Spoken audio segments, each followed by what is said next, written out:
Alright guys, going to do our full review on the Rick's Optics Leap 6. We were lucky enough to get chosen on the first round of field testing on it. Originally we had seen this unit at Midwest Thermal Optics open house back in August.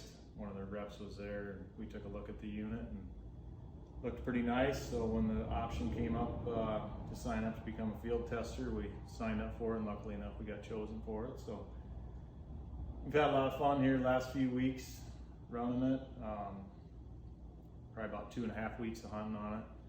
Got it in, got it zeroed, took about 6 shots to get it zeroed at 100, which if I had to do it again, I could probably do it in a few less than that, but really easy in the menu options once you kind of get a feel for it.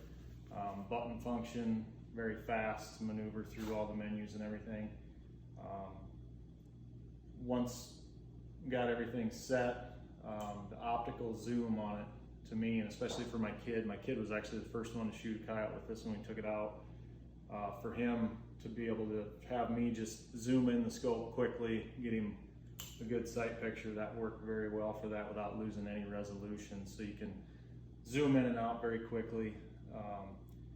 I never went up on the base power very much because I did use the optical zoom most of the time.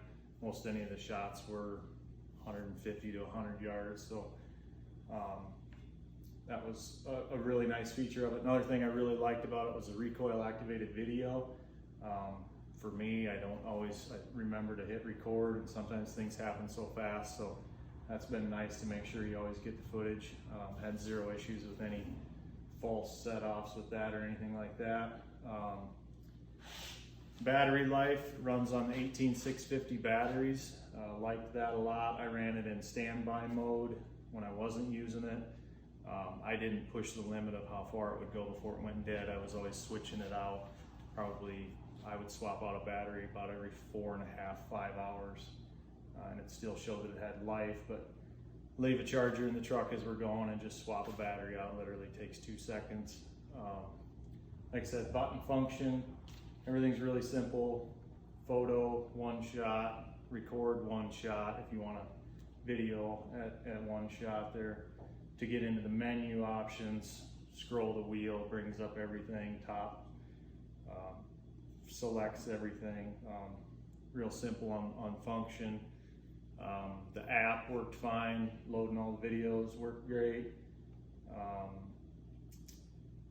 The mounting system that came with it worked fine for my setup. Took me 10 minutes to have the thing mounted up and working on getting it zeroed. Only issue I did have, and I'm not sure if it's through my phone or an app update, the sound on it occasionally was a little off. I believe I have the latest firmware on here, but that was the only issue that I had with the scope throughout the whole running of it, and probably ran, I don't know, 30, 40 rounds through this thing, zero problems with holding zero or anything like that. We'll test that again as we go. The recoil activated video, like I say, was a huge thing. I left that on the whole time. I basically just counted on that to get all my footage, and occasionally when there was some deer I would just manually hit record. But all in all, the overall clarity of it, we ran it in some nights it was 98% humidity, pretty much almost just a light rain. Image quality obviously was a factor with that, but it still held up and looked great. You could tell everything you're looking at way out. And then on the clear nights, the clarity on it is really good. So I would say all in all, it held up just fine in most all conditions. Really don't have any complaints about it. I guess the sound was the only issue that I had, and like I say, I'm sure that that's something that it's either on my end in the transfer of the file or a firmware update. But all in all, I've been really impressed with it, especially for the price point of what these are going to go for. I think it's a great option, and it has a lot of great features all in one unit that a lot of guys are looking for. So like I say, battery life was great. Charge up another one in the rig, swap them out.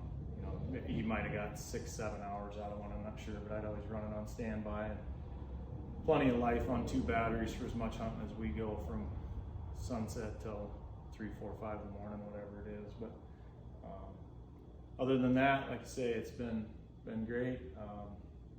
I've watched a lot of the other videos out there. Looks like a lot of good content on them coming out, so I've had 0 complaints. So I'm looking to continue running it for the rest of this season, and we'll probably give some updates as we go. And I think that about covers everything that we got on her. So thanks for watching, guys, and we'll keep posting some videos.